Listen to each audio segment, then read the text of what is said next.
क्योंकि मेरे भाग्य की लकीरों में सेंट्रल जेल लिखी थी, जिसके 10 साल मैंने फेरे किए हैं, 10 साल मैंने फेरे किए हैं। उस पे भी आऊंगी मैं, शेर शेरनियों पे। रुक जाओ, अभी तो मैंने गाड़ी फर्स्ट में डाली है।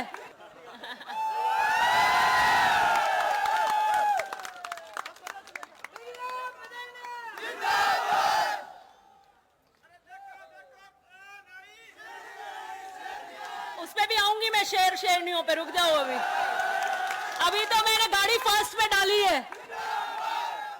अभी तो फर्स्ट गियर में डाली है। मैंने 5 साल के कार्यकाल के अंदर 100 का शतक लगाया। वादा करती हूं, दूसरा कार्यकाल दिया तो दोहरा शतक और तीसरा शतक लगाऊंगी। कोई कहता है ओसिया की सभाओं में कि शादी कर लो, हम खाना कर देंगे, और कुछ लोग ताली बजाते और खी हंसते हैं। मैंने सुना लेकिन कभी जवाब नहीं दिया। आज देने आई हूं, 2011 से आज 2023 में आज देने आई हूं। निम्न स्तर के जो प्रहार करते हैं, अरे जरा सोच कर देखिए कि आप जेल की सलाखों में हो और आपकी बेटी बाहर शादी मना रही हो। मेरे पिता और मेरे पिता के दर्द और उनके प्रति सेवा मेरा सबसे पहला कर्तव्य है। और मेरे पिता जब दर्द और विरह के अंदर कैसे करवट बदलते होंगे, कैसे एक दिन निकलता होगा, कैसे एक रात निकलती होगी, तो उस बेटी को बाहर शादी करना शोभा नहीं देता। मेरे भाग्य की लकीरों में नहीं लिखा है, क्योंकि मेरे भाग्य की लकीरों में सेंट्रल जेल लिखी थी, जिसके 10 साल मैंने फेरे किए हैं, 10 साल मैंने फेरे किए हैं, क्योंकि वो मेरा कर्तव्य था। मुझे चुनौती देने वाले अपने गिरबान में झांक कर देखें। शेरनी की तरह चुनाव लड़ूंगी।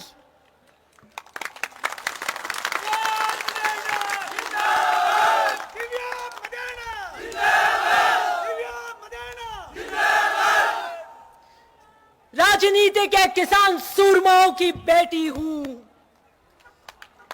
महिपाल मदेना की बेटी हूं, शेरों की बेटी शेरनियां ही होंगी।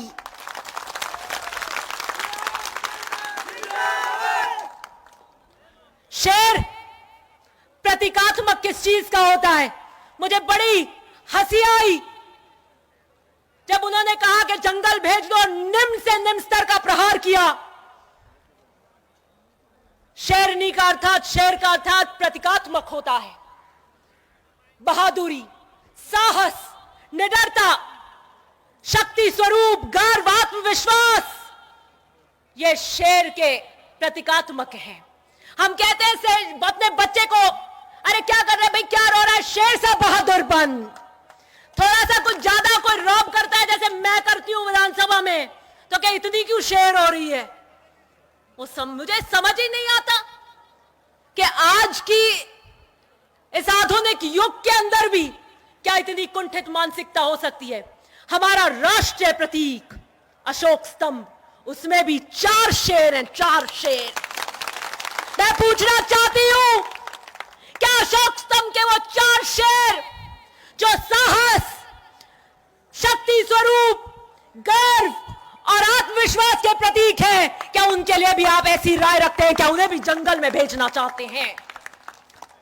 जो हमारा राष्ट्रीय प्रतीक है,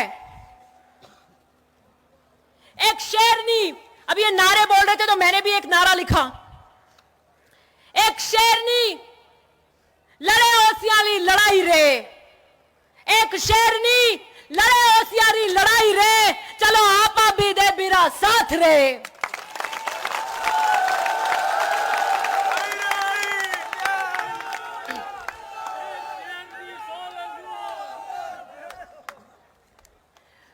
शेरनी भूखी है, शेरनी प्यासी है, शेरनी को जंगल में भेजो।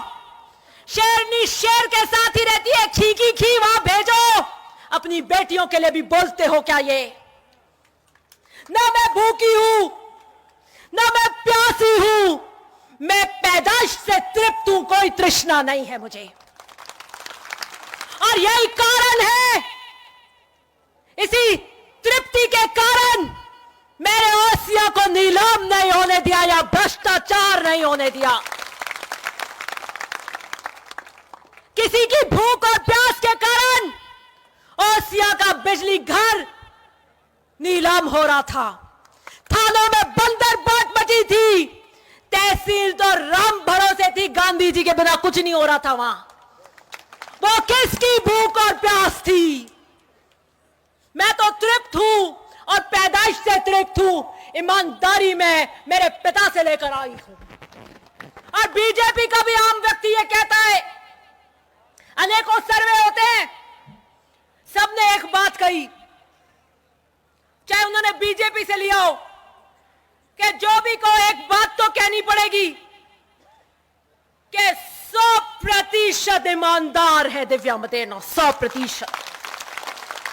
कि हम लोग बीजेपी के सही, लेकिन भ्रष्टाचार नहीं होने दिया, ना खाऊंगी ना खाने दूंगी, ऐसे कालजा फड़फड़ीच करता है अधिकारियों का यहां। ऐसे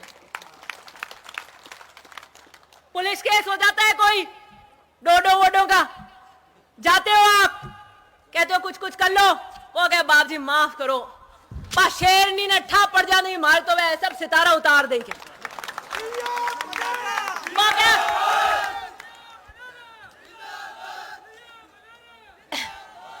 वो कैसा हमारे तो करो जेल हो जाए कि कर बेल हुई यूं है मार तो जावे कि नहीं बजा कोई नहीं पड़ो क्या। हाँ मैं मानू नहीं बीरे का एड़ा जीपीएस है कहीं ठा पड़े तो कद जाए मैं पड़े कतई जाम अठाई नहीं पड़ेला। मैंने ओसिया के अंदर 101% भ्रष्टाचार के ऊपर अंकुश लगाया और किसानों का राज स्थापित किया, और किसानों की बेटियां भूखी प्यासी नहीं होती। और जो बेटियों को घेरते हैं उन्हें जमाना देख रहा है, जमाना देख रहा है। मर्यादा को तार तार कर जो कर रहे, समय लिखेगा उनका भी अपराध। समय के काल चक्र पे वो भी लिखेंगे, युद्ध भूमि के भी नियम होते हैं। महाभारत के उस 18 दिन के युद्ध में आज ये मान लेना कि ये महाभारत का युद्ध हो रहा है, आपकी बेटी के लिए हो रहा है। अगर आपने अपनी बेटियों को नहीं बचाया तो आने वाली पीढ़ियों की बेटियों को ऐसे ही घेरा जाएगा, ऐसे ही घेरा जाएगा। आने वाली पीढ़ियों की बेटियां कभी खड़ी नहीं होंगी, वो कहेंगी एक खड़ी हुई थी मारवाड़ की धरती में दिव्या मदेरणा, कैसे घेरा था उसको मर्यादा से। अमर्यादित शब्दों के बाण मारे थे, लेकिन वो अभिमन्यु की तरह खड़ी रही, उसने चक्रव्यूह तोड़ा।